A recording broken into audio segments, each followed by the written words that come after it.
এইভাবে চিনি দিয়ে আরিসা পিঠা খেয়েছেন কখনো? একদম নতুন স্বাদের আর নতুন ধরনের একটা পিঠার রেসিপি। এই ধরনের পিঠা তৈরি করলে আর অন্য ধরনের পিঠা খেতে ইচ্ছে হবে না। একবার বানিয়ে দেখুন, যত খাবেন ততই খেতে ইচ্ছে করবে। ঘরে থাকা মাত্র কয়েকটা উপকরণ দিয়ে তৈরি হয়ে যায়, আর একবার মুখে দিয়ে দেখুন, এর স্বাদ ভুলতে পারবেন না। যত রকমের পিঠা খেয়েছেন সব থেকে সেরা মনে হবে এই পিঠাটা। আর এই পিঠাটা উপর থেকে যতটাই মুচমুচে হয় আর ভিতর থেকে ঠিক ততটাই সফট হয়। নমস্কার বন্ধুরা, তিয়াশাস রেসিপিতে সকলকেই স্বাগত জানাই। আজ বানিয়ে দেখাবো চিনি দিয়ে আরিসা পিঠা। খুব সহজে এই পিঠেটা তৈরি করে নিতে পারবেন। খেতে দারুণ লাগে আর মাত্র কয়েকটা উপকরণ দিয়ে পিঠাটা তৈরি হয়ে যায়। তাহলে চলুন রেসিপিটা দেখে নেওয়া যাক। পিঠাটা তৈরি করার জন্য এখানে আমি 2 কাপ চালের গুঁড়ো নিয়েছি।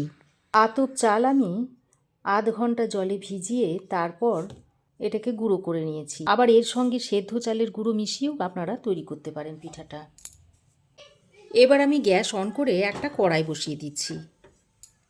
তারপর এই কড়াইয়ের মধ্যে দিয়ে দিচ্ছি 1 কাপ চিনি। এই কাপের মাপ করে আমি 2 কাপ চালের গুঁড়ো নিয়েছি। তো যা চালের গুঁড়ো নেবেন তার অর্ধেক চিনি দিয়ে দিতে হবে। আর ওই কাপেরই মাপ করে দিয়ে দিচ্ছি 1 কাপ জল। জল আর চিনিটাকে ভালো করে নেড়েচেড়ে মিশিয়ে চিনিটাকে একটু গলিয়ে নিতে হবে। তো দেখুন, চিনিটাকে খুব ভালো করে গলিয়ে নিয়েছি। এবার একটা মোটা রস তৈরি করে নিতে হবে। তো দেখুন, চিনির শিরাটা অনেকটাই ঘন হয়ে এসেছে। আর এই শিরাটা দেখুন, তো দেখুন ঠিক এই রকম একটা তারের মতো হবে। এবার আমি এর মধ্যে দিয়ে দিচ্ছি 1 চামচ মতো মৌরি আর 1 কাপ মতো নারকেল কোড়া। এবার মৌরি আর নারকেল কোড়াটা দিয়ে ভালো করে মিশিয়ে নিচ্ছি। মৌরি নারকেল কোড়াটা মেশানো হয়ে গেলে এবার আমি এই চালের গুঁড়োটা অল্প অল্প করে দেব আর এইভাবে মিশিয়ে নেব।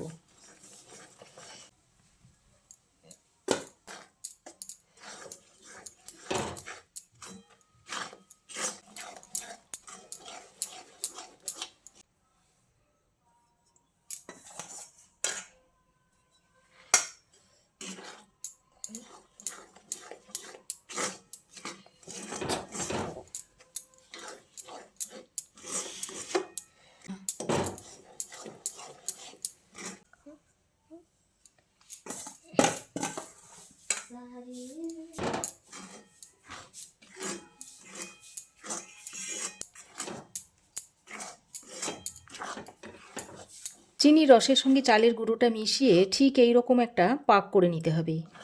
এর থেকে বেশি আর পাক করলে হবে না। এর থেকে বেশি পাক করলে ঠান্ডা হওয়ার পর আবার শক্ত হয়ে যাবে, তখন আবার পিঠেটা তৈরি করতে অসুবিধা হবে।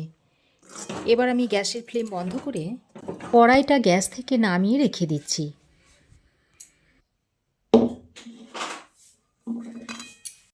এবার পিঠেটা ভেজে নেব, তার জন্য একটা কড়াই বসিয়ে দিচ্ছি।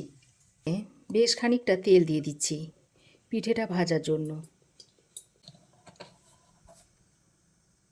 এদিকে দেখুন, পিঠের কাইটা হালকা একটু ঠান্ডা করে নিয়েছি। তারপর হাতে একটু জল লাগিয়ে নিয়েছি। এবার দেখুন, এইভাবে জল হাতে দিলে দেখুন হাতে কিছু লাগছে না, তার মানে এটা দেখুন রেডি হয়ে গেছে। এবার এইভাবে হাতে একটু জল লাগিয়ে নিয়ে তারপর এর মধ্যে থেকে এরকম এটা হাতে তুলে নিতে হবে।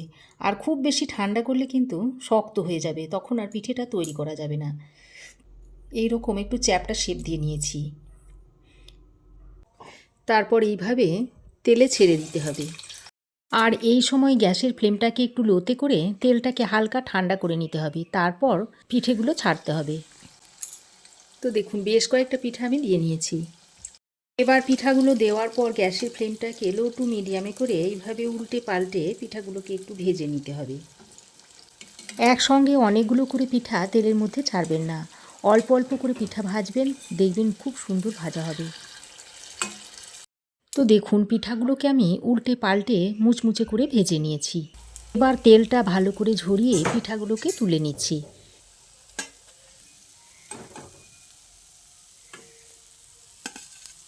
একইভাবে বাকি পিঠাগুলোকেও ভেজে নিতে হবে। আর এই পিঠাগুলো তেলে ছাড়ার সময় আপনারা হাতে জলের বদলে তেলও দিয়ে নিতে পারেন। গ্যাসের ফ্লেমটাকে লো টু মিডিয়ামে রেখে পিঠাগুলোকে ভেজে নেবেন। গ্যাসের ফ্লেম যদি হাইতে রাখেন তাহলে পিঠাগুলো উপর থেকে পুড়ে যাবে আর ভিতরটা ভালো করে ভাজা হবে না। লো টু মিডিয়াম ফ্লেমে যদি ভাজা হয় তাহলে ভিতর পর্যন্ত পিঠাগুলো খুব ভালোভাবে ভাজা হয়ে যাবে, একটুও কাঁচা থাকবে না। তো এই পিঠাগুলো ভালোভাবে ভাজা হয়ে গেছে, এগুলোকেও তুলে নিচ্ছি।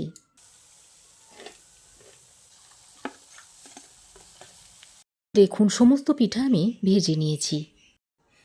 আর এই পিঠাটা উপর থেকে দেখুন কতটা মুচমুচে, আর ভিতরটা দেখুন একেবারে সফট হয়। দেখুন। তো রেসিপি কেমন লাগলো অবশ্যই একটা কমেন্ট করে জানাবেন। ভালো লাগলে একটা লাইক ও শেয়ার করবেন। পাশে থাকা বেল আইকনটাও অবশ্যই প্রেস করে দেবেন। আর আমার চ্যানেলে যদি নতুন হয়ে থাকেন তো প্লিজ চ্যানেলটাকে সাবস্ক্রাইব করার অনুরোধ রইল। আজ এ পর্যন্তই। আবার দেখা হবে নতুন কোনো রেসিপি নিয়ে নেক্সট এপিসোডে। সে পর্যন্ত ভালো থাকবেন, সুস্থ থাকবেন। ধন্যবাদ।